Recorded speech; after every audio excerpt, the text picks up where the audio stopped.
আটকবর। চুয়াডাঙ্গা জেলায় অবস্থিত আটকবর হচ্ছে একটি গণকবর। বাংলাদেশের স্বাধীনতা যুদ্ধের 8 জন মুক্তিযোদ্ধার মৃতদেহ এখানে কবর দেওয়া হয় বলে এর নামকরণ করা হয়েছে আটকবর। ইতিহাস থেকে জানা যায় 1971 সালে 3রা আগস্ট মুক্তিযোদ্ধা গেরিলা কমান্ডার হাফিজুর রহমানের নেতৃত্বে একদল বীর মুক্তিযোদ্ধা দামোহরদা উপজেলার সীমান্তবর্তী গ্রাম জগন্নাথপুরে শেল্টার ক্যাম্পে অবস্থান করছিল।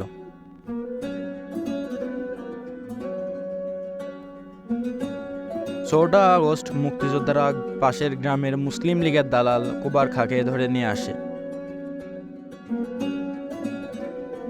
5ই আগস্ট সকালে পাকিস্তানি কুবার খাঁর 2 জন লোক মুক্তিযোদ্ধার ক্যাম্পে গিয়ে খবর দেয় রাজাকাররা তাদের ধান কেটে নিয়ে যাচ্ছে।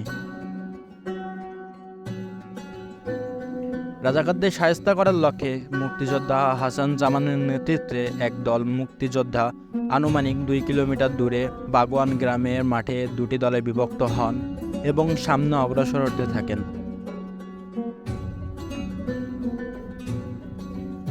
মুক্তিযোদ্ধারা ফিরে যাওয়ার সময় পাকিস্তানি সৈন্যরা পূর্ব পরিকল্পনা অনুযায়ী মাঠের আগ খেতে ইউকাটিং অ্যাম্বুশ করে।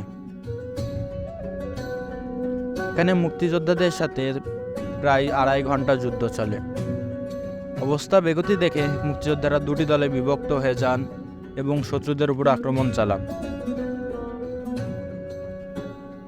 বীর মুক্তিযোদ্ধা হাসান জামান কাভারিং ফায়ারের দায়িত্ব নেন এবং তিনি শহীদ হন।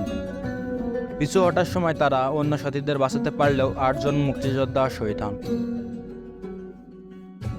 পরে জগন্নাথপুর গ্রামের মানুষ রাস্তার দুপাশে 2টি কবরে 4 জন করে 8 জনকে কবর দেয়। 8 জন মুক্তিযোদ্ধা হচ্ছে হাসান জামাত, খালেদ সাইফুল তারেক, রওশন আলম, আলাউদ্দিন ইসলাম খোকন, আবুল কাশেম, রবিউল আলম, কিয়ামুদ্দিন, আফজাল উদ্দিন চন্দ্রবাস। পরবর্তীকালে এখানে একটি মুক্ত মঞ্চ তৈরি করা হয়েছে ও পাশেই তৈরি করা হয়েছে মুক্তিযুদ্ধের সংগ্রহশালা।